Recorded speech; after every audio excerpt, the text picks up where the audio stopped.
we are not able to really discuss about things anymore, and especially with regard to science. It's elementary that science can only develop if there are differing views. Yeah. Just competing with each other. And in a way, we really left the basis of what was created by the era of enlightenment. Yeah. We are now, in a way, being conditioned in the totalitarian sense. Yeah.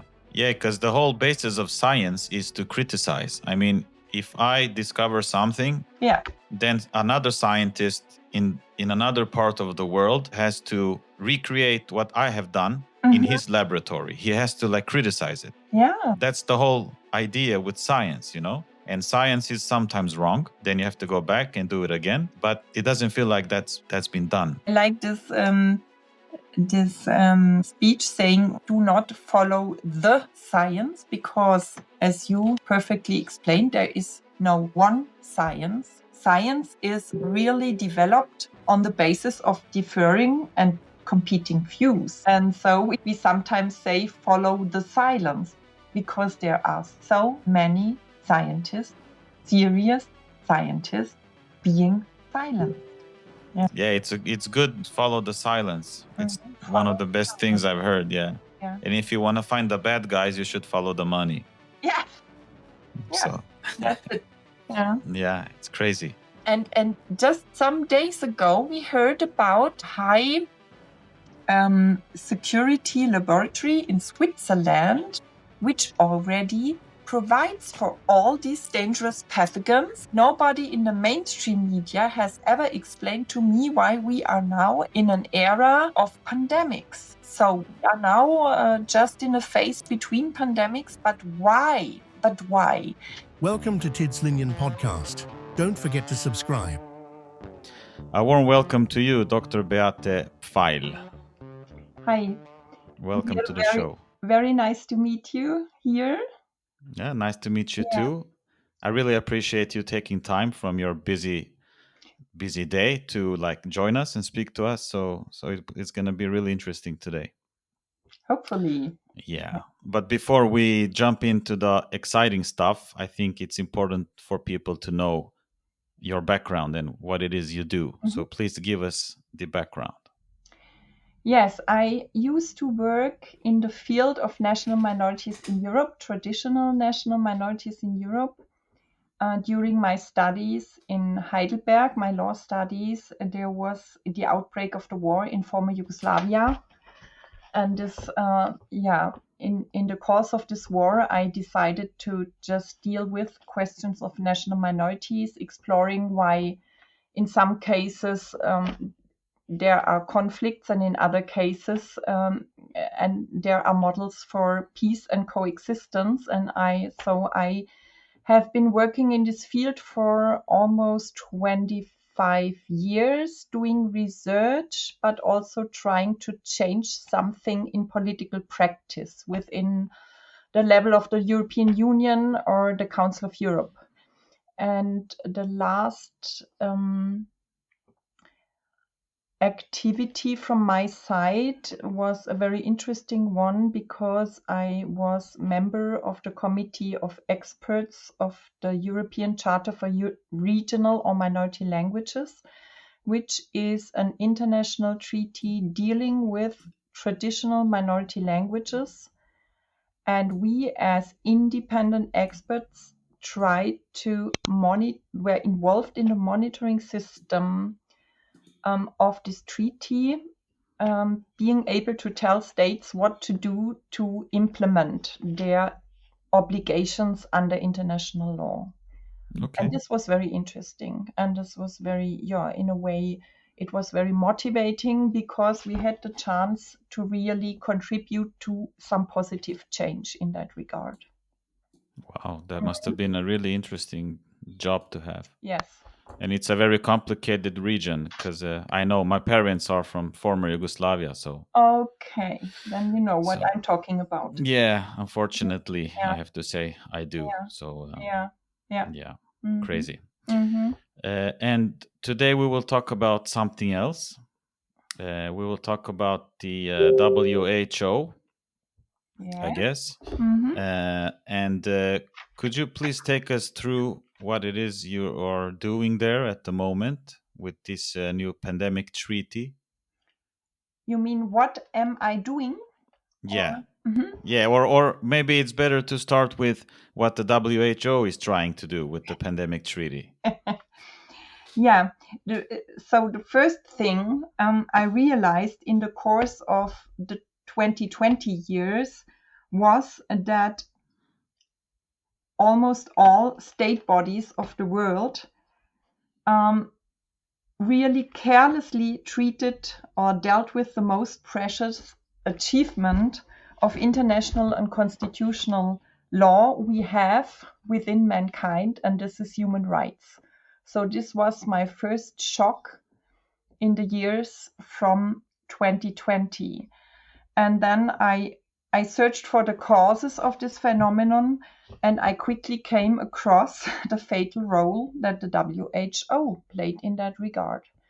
So the WHO, in its origins, aimed to contribute to the health of the peoples of the world, the highest possible state of health for the peoples of the world, but in fact has now turned to a global institution threatening even democracy and the rule of law and human rights around the world. Mm-hmm. And it's pretty serious. Can we call it accusations, or? But how so? How are they like doing that? Yeah, in that regard, I have the WHO is now based on one international treaty. These are the International Health Regulations, IHR abbreviated. And these international health regulations provide for a set of concrete instruments, not only for monitoring, but also for responding to so-called public health emergencies of international concern. And in this context, the Director General of the WHO can declare health emergencies, these public health emergencies of international concern, so-called, sorry, there's a call. I have to stop that. No worries.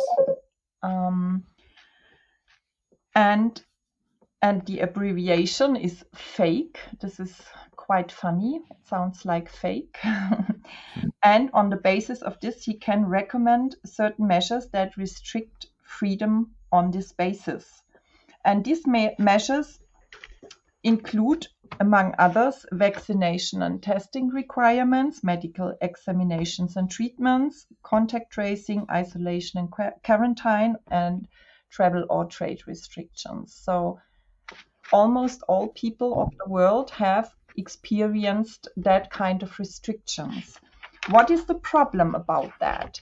Of course, if we assume that there is a real public health emergency, some of these measures might make sense.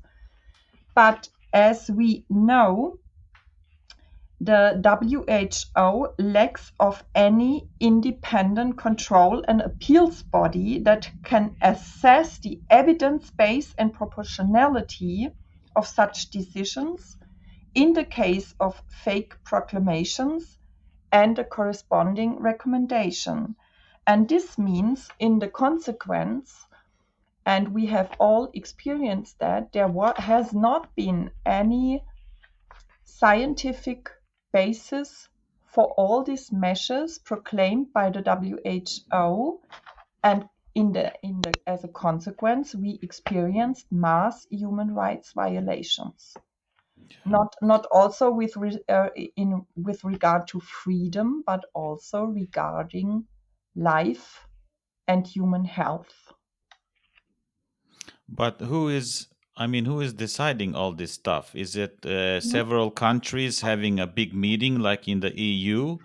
Or is it some elected council, or how is it all like decided, and who gives them the power to have this kind of power? Very, very good question, Ilir, because it is only one person who decides on the declaration of fakes and then the recommendations based on the situation of a fake. And this is the Director General of the WHO.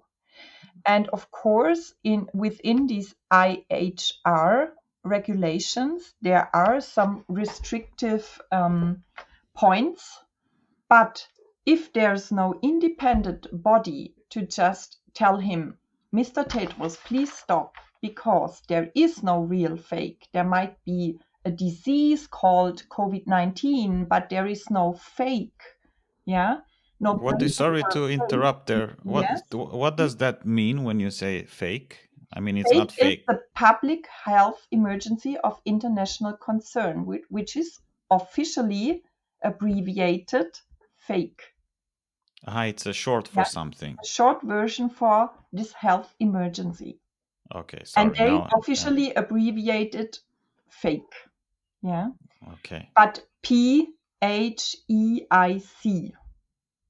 Yeah, it is spelled PHEIC. Okay. Yes. Is it a coincidence that it's pronounced fake? That's the question. Yeah, it's such an irony somehow. It is irony, of course. Yeah. Okay. So this general director, he can basically do whatever he wants, and when he decides something, for example, these amendments to that IHR, the International Health Regulations, does that mean that all of the countries in the world, like Sweden, Germany, or America, do they have to apply by this, or how? I mean, how can they decide what we do in Sweden, for example? Yes. No, what I was referring to now is the declaration of a fake, of a public health emergency, and then the recommendations based on the situation. Meaning, for example, what I just told you, the vaccine requirements or travel and trade restrictions and whatever. These decisions are solely up to the Director General. He, of course, has an emergency committee advising him, but in the end, he can say, I'm not interested in what you say. If I decide it's a fake situation, then I can declare a fake. And if I decide that certain measures make sense, you can tell me whatever you want, but your advice is not binding for me. I can recommend whatever I want. The other thing is, what has now been decided are the amendments to the IHR, to these international health regulations. And of course, these amendments have to be decided within the World Health Assembly.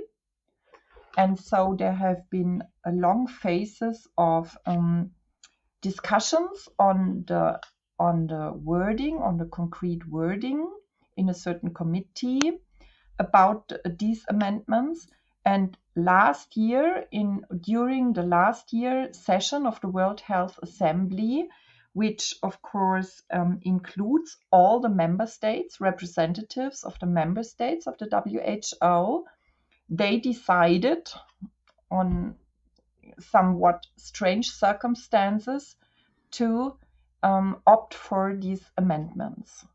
And in the course of that, we are now in a situation that these amendments will enter into force at the 19th of September this year at the international level, except the different member states of the WHO, represented by their heads of state and government, tell the Director General that they object to these amendments.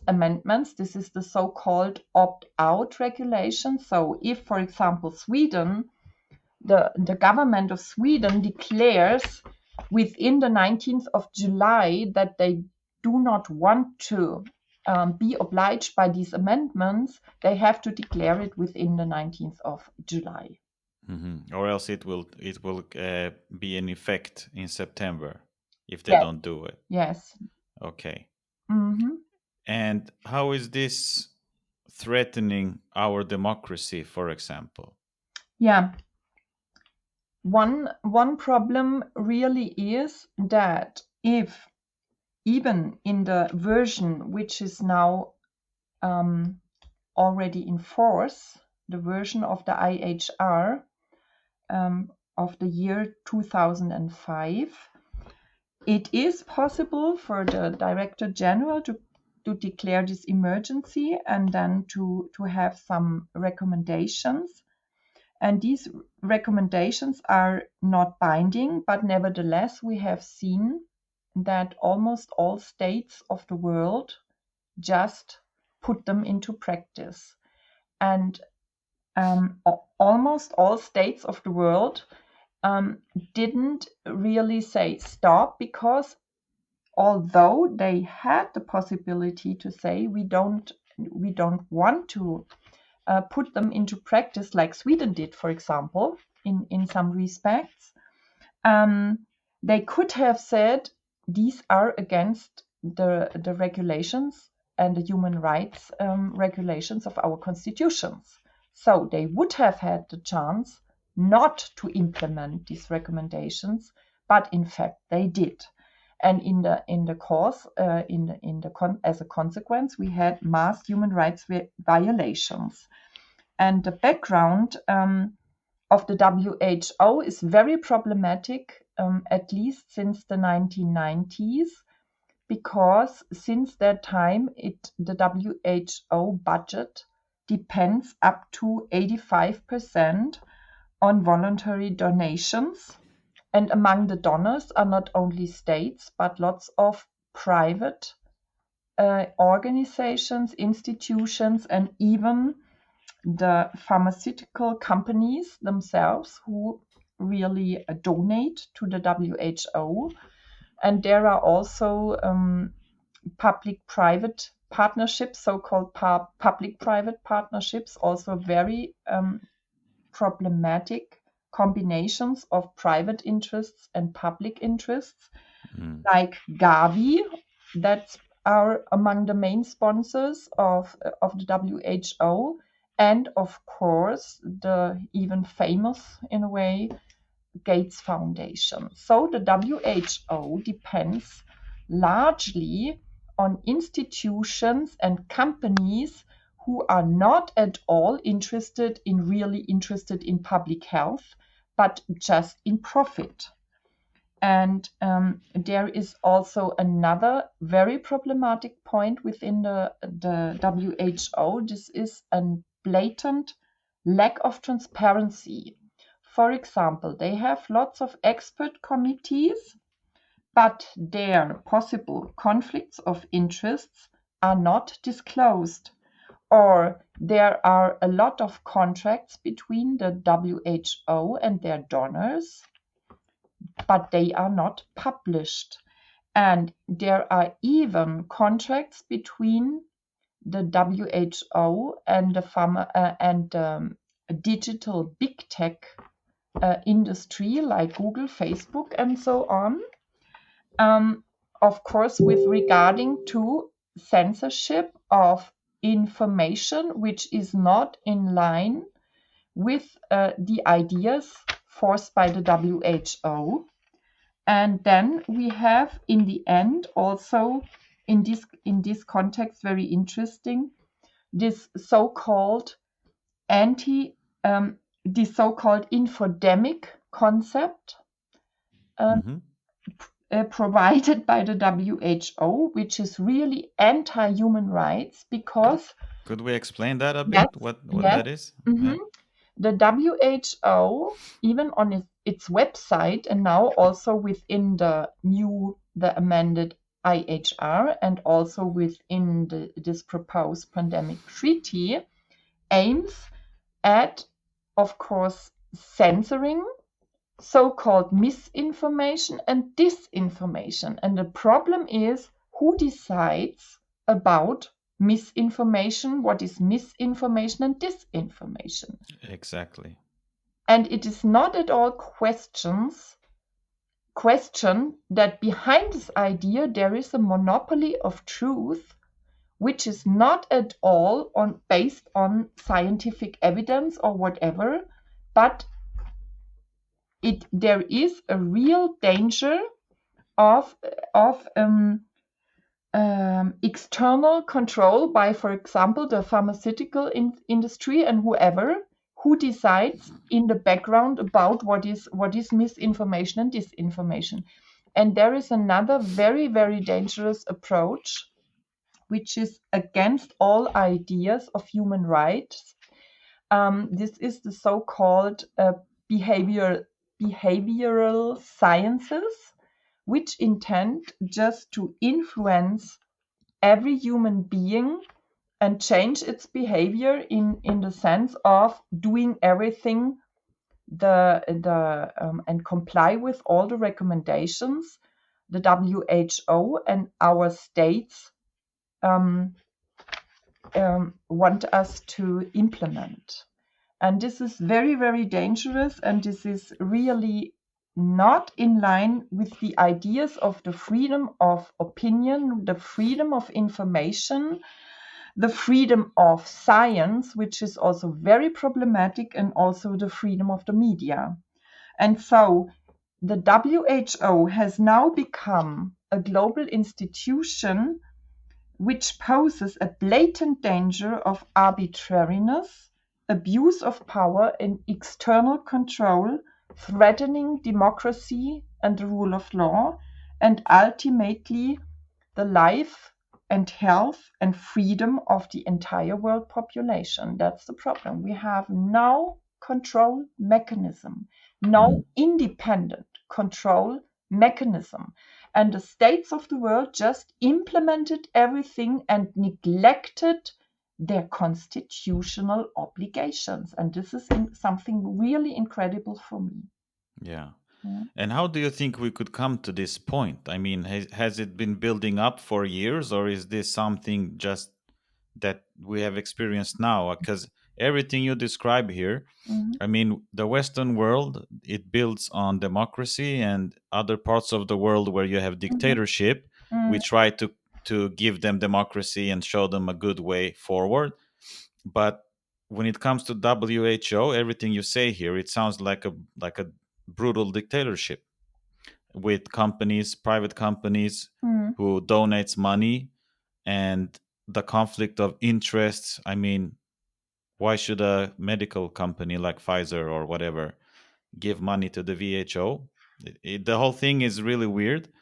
But do you think this has been building up for like several decades, or how do you think we came to this point?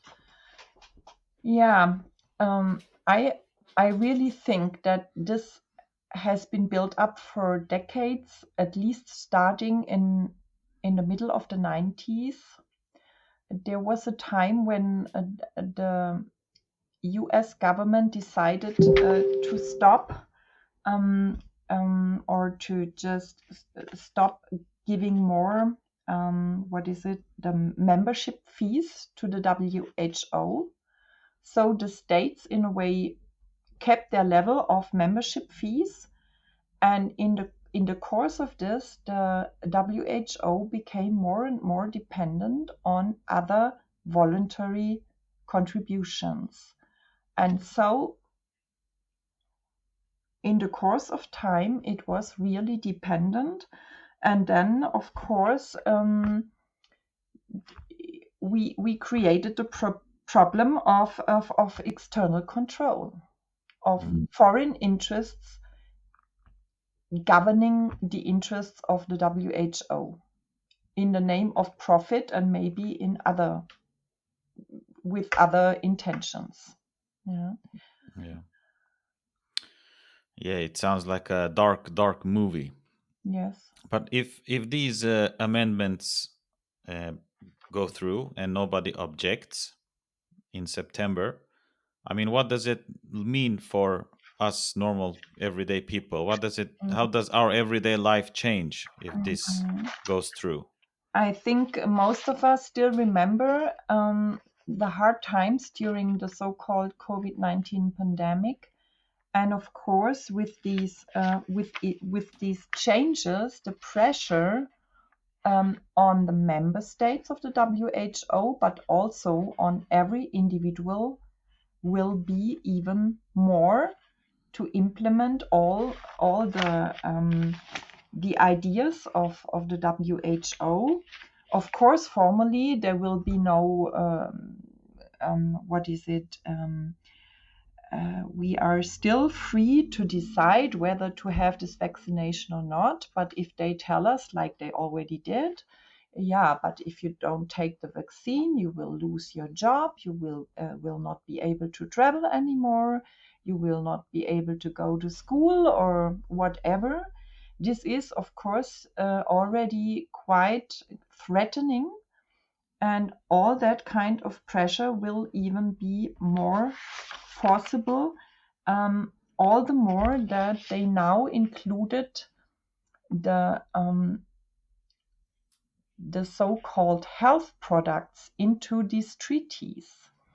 And they now foresee really the research and development, and health products are defined mainly as medication and vaccines, so-called vaccines. Of course, they think about this very cheap and very profitable mRNA technology. Yeah, this has proved to be very profitable. Yeah, of course. And they now intend to enforce research and development on this kind of vaccines, the production even within the developing countries, and the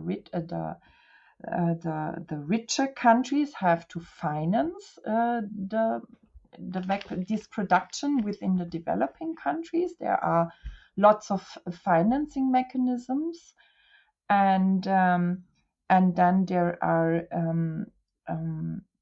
quite strong ideas how to provide for the access to these so-called health products, and how to just spread them all around the world.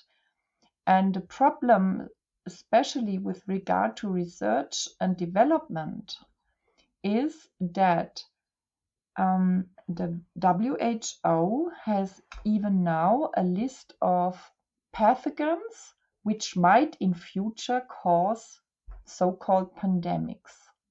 Mm-hmm. And there is a priority list of diseases.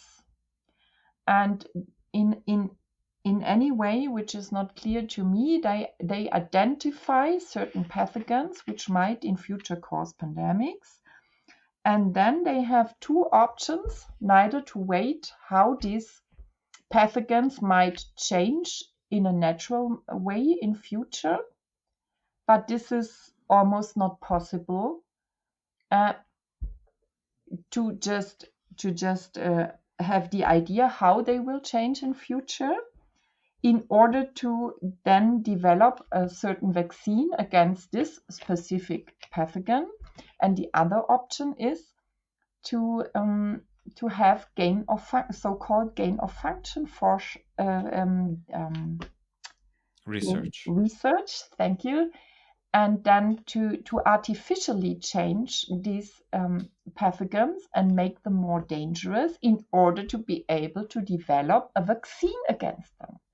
And this is really crazy, because this means that there will be more and more laboratories in the world dealing with gain of function for research, which means that there is an acute danger that these dangerous pathogens just get out of the laboratories and cause the pandemic the WHO prevents, or says it wants to prevent us from. Yeah. And they have all the plans already ready. Yes, of course. And just some days ago we heard about a laboratory, a high security laboratory in Switzerland, in the canton of Bern, which already provides for all these dangerous pathogens. And they say, okay, we need this in order to develop vaccines. And in this respect, it is really frightening that this proposal for the pandemic treaty speaks of the times between pandemics. Yeah. Nobody in the mainstream media has ever explained to me why we are now in an era between of pandemics. So we are now just in a phase between pandemics. But why? And they keep telling us this is because of these zoonotic factors, that pathogens can now move from animals to human beings. But in fact, this is what I think, but not only I, but lots of scientists, we think that the WHO is now even to threaten our health by now forcing all these laboratories and gain of function research. Yeah. And it's pretty, I think it's official now that the virus came from a lab. So it's not even a question anymore. Yeah, with a little bit of a risk to sound like a conspiracy theorist here, but it sounds like they are creating a problem. Yeah. And then they are deciding the reaction with this Information Act. Yeah. And in the end, they have a solution for all this. So it sounds like a playbook from their side. Is that wrong, like interpreted of me, or no? I have been thinking a lot about these matters, but I can only agree with you. And they are about or already have created a so-called globalized medical industrial complex, which is not about health, but it's about treatment. It's about profit, and it's about power. Yeah. In a way. Yeah, there's so much things. If they really cared about health, there's so much things they can teach people to do. And but okay. But is there any countries now who opposes these new rules or amendments? Hopefully, there are some countries. Of course, all of us have heard that the US intend to leave the WHO, and maybe also Argentina. And we heard also very skeptical voices from, for example, in Europe, from Italy or from Slovakia. And also last year, at least, from Russia and Belarus. Mm-hmm. And there seem to be some African countries being very skeptical about the WHO. But even last year, when we were as a group of lawyers in Geneva, we heard that the pressure, especially on these so-called developing country, is very, very high, just to comply with everything that the WHO intends to do. And of course, they have lots of chances for this pressure. For example, telling them, okay, there's the World Bank, and we cancel all the credits we gave you, or whatever. Yeah. So there are many not very ethic ways of exerting pressure on these countries. Yeah, of course. If you're poor and you have a lot of debt, of course you listen to the people giving you these credits. So yes, of course. You're kind of hooked. Yeah. Yeah. But what I'm trying to think of here, is there anything in these new amendments that says that people has to take a medication or a vaccine if there's a new pandemic? I mean, is there something forcing me to take it if I refuse? Can they like send the police here and grab me and force me to take it? No, formally there's nothing. The word compel is only once within the IHR. We find it. I think it's Article 31, and it refers to cases when people intend to leave their country and cross borders, And there are some quite complicated formulations that under certain conditions, you might be compelled to take these vaccinations, but as a rule, there is no compelling system behind the WHO. Not yet. Not yet. Yeah. Because I haven't read so much historically, but I'm guessing that the WHO has, I mean, in the beginning they had a certain amount of power, and that power increases like every year, like they take small steps. Is that like how they work? That, I mean, 1 year they have a little bit of power, then they extend, and all of a sudden 30 years later they can force everybody to make what they want. Is that like, yes, is that a trend? Can you see that type of trend? Yes, of course, there is a trend, and we've already seen that although formally the states are still sovereign and they are still able to decide what to do with all the recommendations, for example, coming from the WHO, most of them really complied with everything. And so I just 2 days ago read some very good ideas from some colleagues who said there is a risk of loss of sovereignty through soft law mechanisms. For example, binding obligations to the states to report, monitor, and comply. And there are commitments to implement WHO-led systems, like this pathogen access and benefit sharing system, which is now foreseen by the pandemic treaty. And we have now we see the establishment of a permanent bureaucratic infrastructure. For example, the amended IHR now foresee the establishment of national WHO authorities and other authorities being in charge of implementing the obligations coming from the IHR, even at the a communal level, even at the local level and regional level. And this is very, very dangerous, although formally they can still say, okay, you are not obliged to do everything we want. You are not obliged to implement what comes from the WHO. But the problem is, if the states just comply with these obligations, they, of course, have direct consequences for us, for every human being within these states. Yeah. Yeah. And do you think there's enough media coverage about all this stuff? No, not at all. Not within the mainstream media. Only within this alternative media like yours and many others, of course. But, the mainstream media mainly depend on financing from state institutions, and they now tend to report everything the governments want them to report. And media like yours, I assume, have lots of problems in financing. Yeah.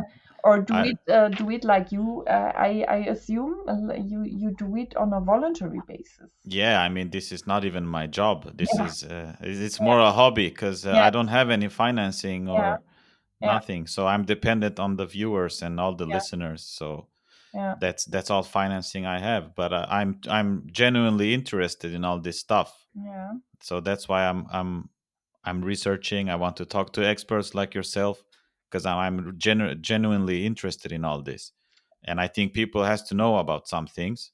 And it's not easy in this day of time, because everybody, we wake up early, we have to drive the kids to school, we have to go to work, and then we have activities with the kids at night, and we turn maybe on the news at the evening, and the news says like one story, they feed us with some story, and I don't think people have the time to really care or to research, because we're 8 hours at work, then we have to travel to work for 2 hours, we have to sleep 8 hours, we have to cook food, we have to do everything. So maybe if we're lucky, we have like 2 hours in the day or in the evening to do something. So I don't think there's enough time. And I've also noticed that in Sweden, at least, I can only speak for Sweden, we have the state owned state financed channels here, and I won't say, I mean, they make really good stuff also, but when they tell the news, it's very one sided, and they do how do you say, cherry picking. Oh yes. So they give you a story, but they don't give you the whole story. And I don't know if they do it. I mean, if it's a coincidence or if it's planned to do it that way, but I don't know. Who knows? So yeah. But do you think that parliaments and states in Europe or in the world, do you think they've had time or interest or will to like review all of this stuff that the WHO wants to add? Do you think they have done that like thoroughly? I can only speak for Germany, and we still realize that the very normal parliamentarian deputy within the German Bundestag has no idea about the WHO. They just hear something from the government. The government keeps praising the WHO. You know, Germany is among the main sponsors of the WHO and tries to play a crucial role within the play. Yeah. And so they hear from the government, everything is fine and it's about public health and whatever. And so the average parliamentarian still doesn't seem to have an idea about what's really the danger within this international organization, which may be in the times of its origins really intended to do something for public health in the world, but now has turned into its complete opposite. Yeah. And yes, and it will be very interesting. For example, I don't know about how it is in Sweden, but in Germany, for example, the IHR amendments can only enter into force at the national level after the German Parliament adopts a law consenting with these IHR. And it will be very interesting again to see and to try and to get into the German Parliament and inform the parliamentarians again. And there are some who seem to be open-minded, but others just react like the German government and say, stop, this is all conspiracy theory, this is even Nazi way of thinking, and this is still my big question, what criticizing the WHO with regard to the idea of human rights and democracy has got to do with Nazi ideas. Yeah. It's crazy. Yeah, people throw all sorts of words when it doesn't fit their agenda. They always call people stuff. I've been called everything, so I'm used to it. Yeah. But how is, I mean, I just thought of it now because Sweden, I think how the Swedish country, the Swedish government and how we're administrated, I think it differs a lot from Germany, because isn't Germany like different, not states, but Germany is built up by Verbunds. How do you say that in German? Verbundstadt or something. You mean a federal system? Yeah. You have a different type of system, I think. Yeah, you have more centralized. We have more centralized in Sweden. We have one parliament and one what's the word in English? One parliament and one government. Yes. Yeah. So, but Germany is more like there's more local governments. Or am I wrong? Yes, but in with regard to the WHO, of course, the national parliament is the decisive one. Yeah, but can a state in a local government in, I don't know, Dortmund or whatever, can they like say, no, we don't want to impose this, what No. you have decided? No. No. It's the decision of the central or of the national government. Okay, yes. And everybody has to comply everywhere. Yes. Okay, Mm-hmm. Okay. Mm-hmm. Yeah, because I haven't heard any debates here in Sweden about this. Mm-hmm.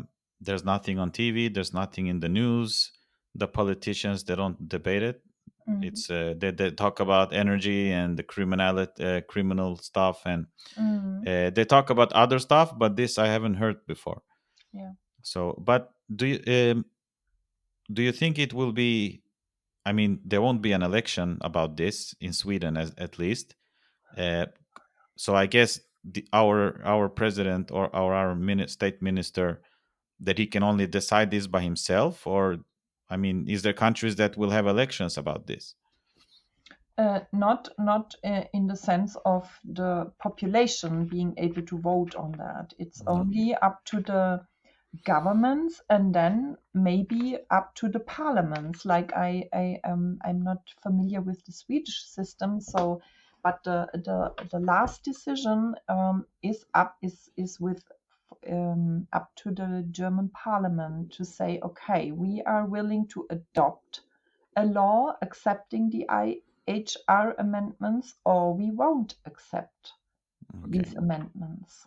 Could the ruling party go through the parliament and just decide without the parliament's approval, or do you think they have to vote in the parliament? They have to vote in the parliament. There has to be a law. Without this law, the IHR amendments cannot enter into force at the national level.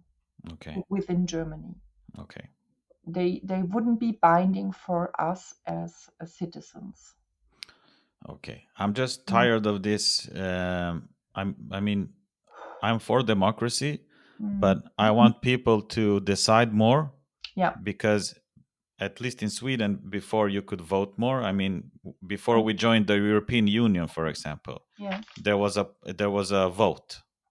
Mm-hmm. So people could go and vote. You want to join or not? You know. Mm-hmm.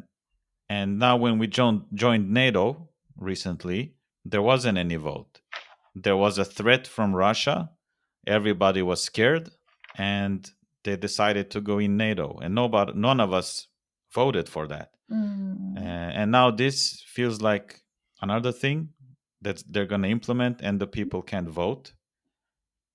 And I guess our system is like that here. We vote for politicians, and they do our speaking. So I mean, it's still Yeah. But I miss more direct democracy. Yes. There's a direct democracy system. I think it's in Switzerland. I don't know. Yeah. They have more possibilities, but still not enough possibilities. Even also in the context of the WHO plans. There will be, for example, now a demonstration in Germany, in Berlin at 21st of May, so in about 2 weeks. And it is about peace, liberty, and more direct democracy. So it's also what we want to have. Yeah, I mean, that's good. It's good. Yeah. I mean, it's good for everybody. Yeah. Because there is some... It feels like Europe is being more and more totalitarian, like this George Orwell book, 1984.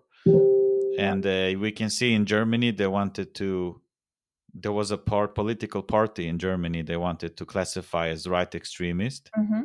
And I don't sympathize with them, but I mean, it's the wrong way to go, maybe to like forbid things.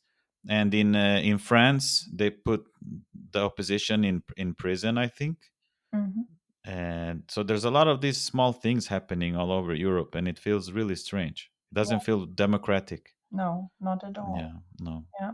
But if we go back to this WHO and the IHR amendments, and we've been talking about it a little bit, I guess, but why do you think so few people are aware of this? Yeah, it is the system of propaganda and just kind of conditioning people. And of course, the I think part of the problem starts with the media, the landscape of the mainstream media.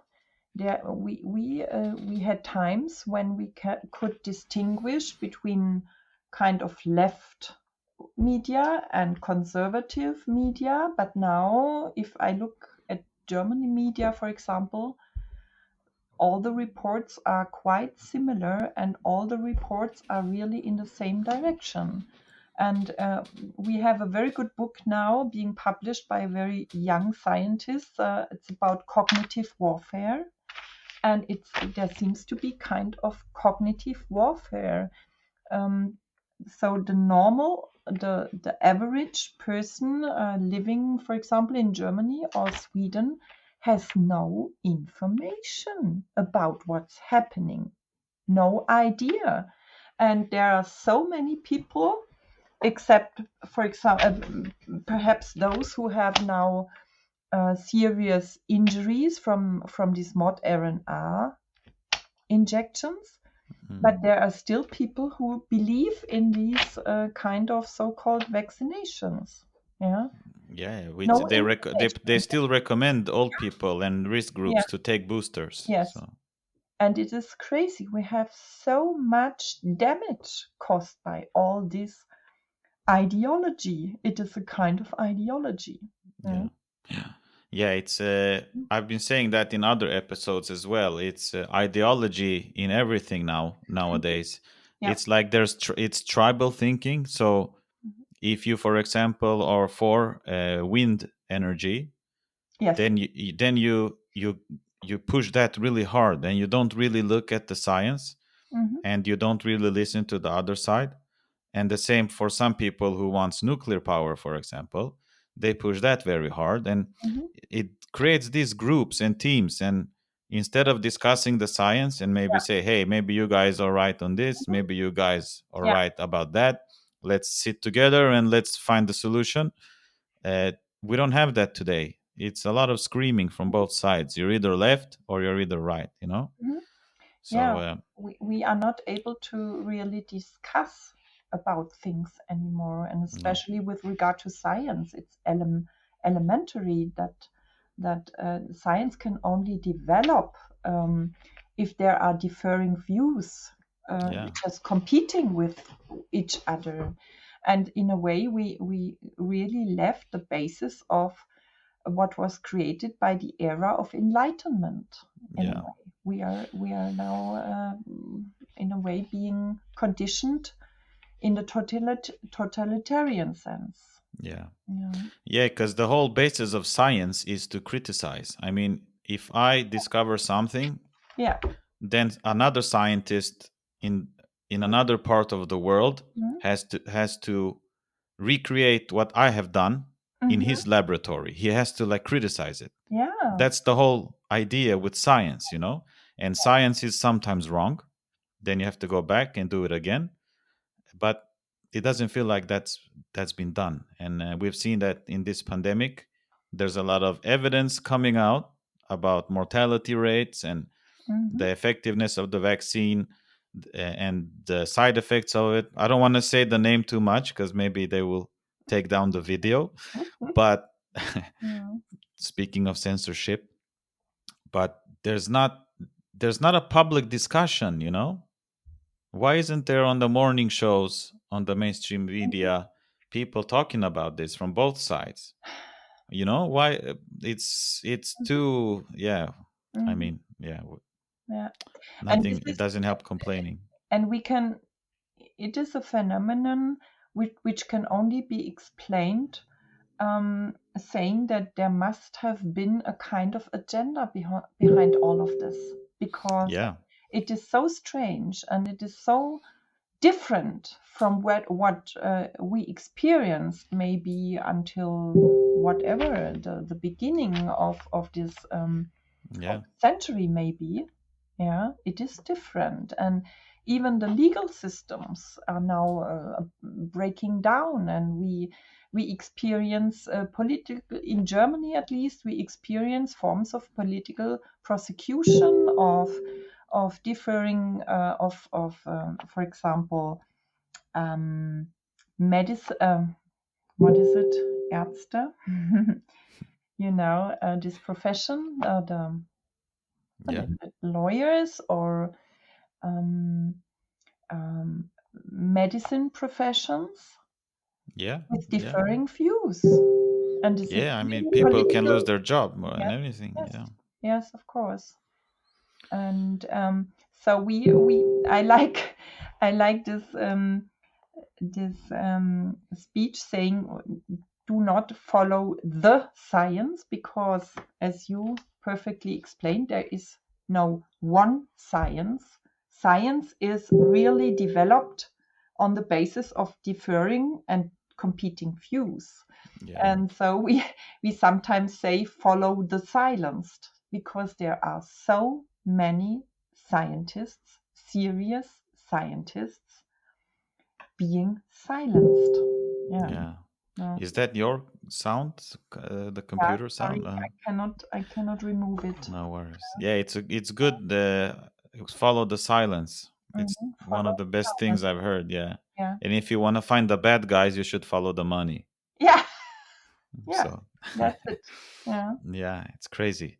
But I'm of the more sometimes positive side, and I'm thinking that people is realizing a lot of stuff now with alternative media, with the internet. But at the same time, there's more brainwashing on both sides. So you have, like, I think it's 50% of the people follow one side and 50% follow the other side.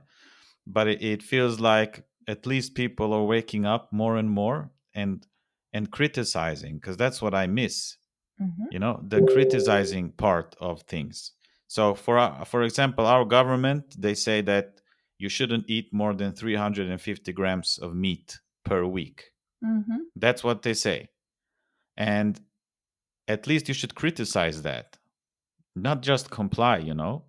You should ask them, okay, what are the studies you have this information from, and all of this stuff. So the criticize thing must grow again.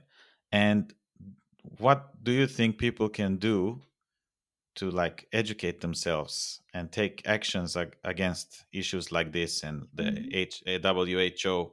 Is there things that they can read up on, or? I don't know about the situation in Sweden, but in Germany, at least, if you are interested in certain matters, there are lots of possibilities still.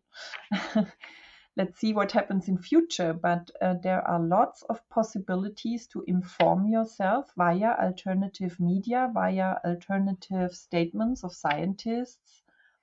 And so there is still access to alternative information. And of course, we have to reconsider what we want. Do we want to just turn into human beings who just obey?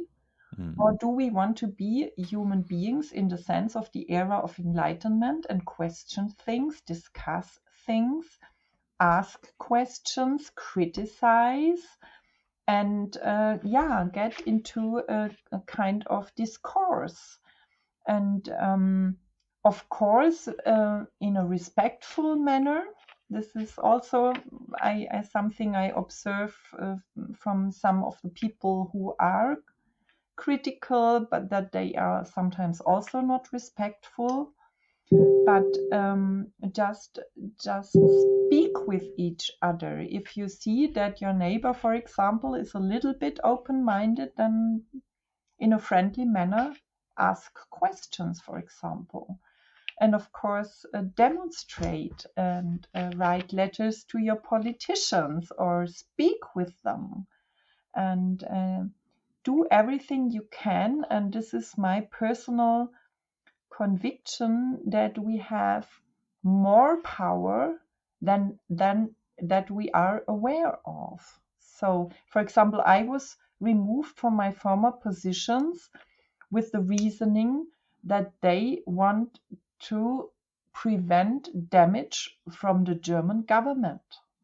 They had to remove me because they wanted to prevent the German government because I just criticized the problem of the complete demolition of rule of law in Germany.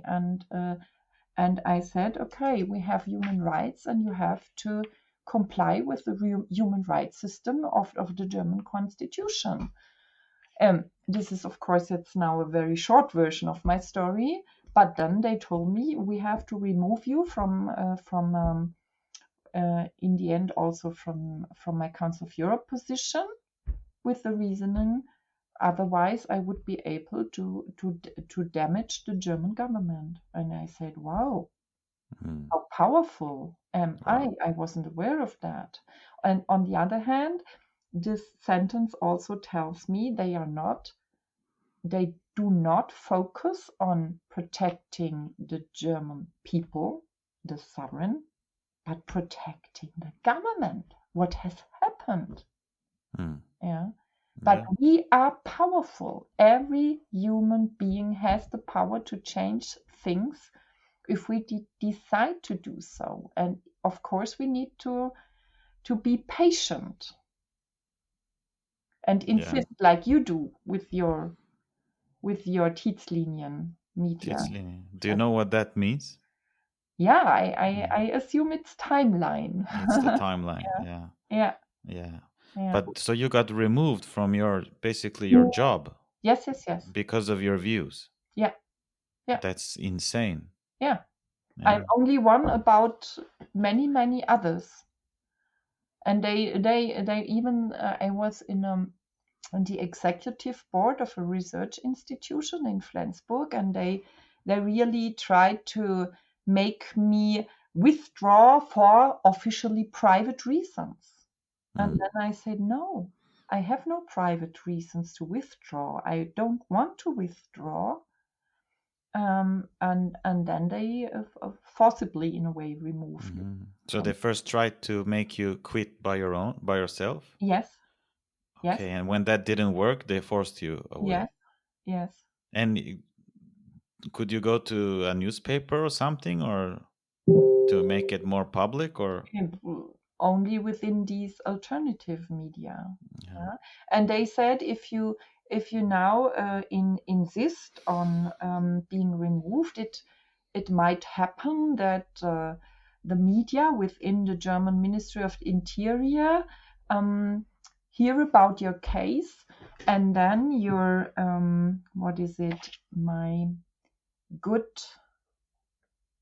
my reputation will be completely damaged.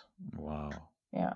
And this after 25 years of really having worked on a field and having worked for this reputation in order to change things to the positive within the area of minority protection. Yeah. You basically did your job, and they tried to remove you. Yes, of course.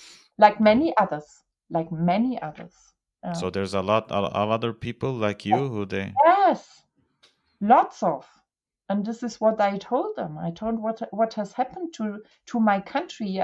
There were times when I was proud to be a German, because German is a democracy based on the rule of law. Yeah. And what has happened? Yeah. Oh, yeah, it's crazy. It's crazy. I mean, Sweden is basically, I think, headed the same way. It's still pretty, I think we have more, better freedom of speech here. Yeah, I think so too. At the moment. But everything can change, who knows? Yeah. But Dr. Pfeil, is there any final message you would like to give to our listeners and viewers before we say goodbye?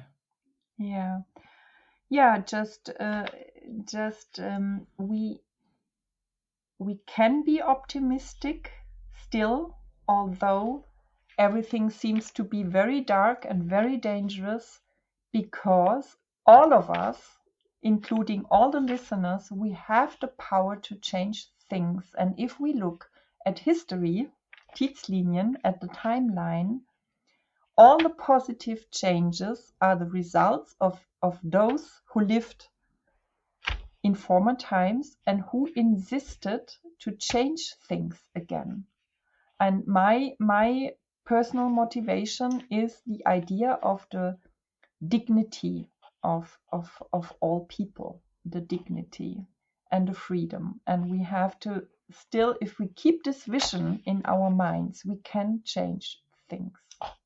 This is my conviction. Yes. That sounds beautiful, and I agree 100%. Yeah, and thank you very much for. I guess you're a very busy person, and thank you once again for joining us and educating us and informing us about this stuff. So I encourage everybody who's listening or watching, please research about this and do whatever you guys can. And like you say, if everybody does something, maybe we can have change. Yes. Yeah.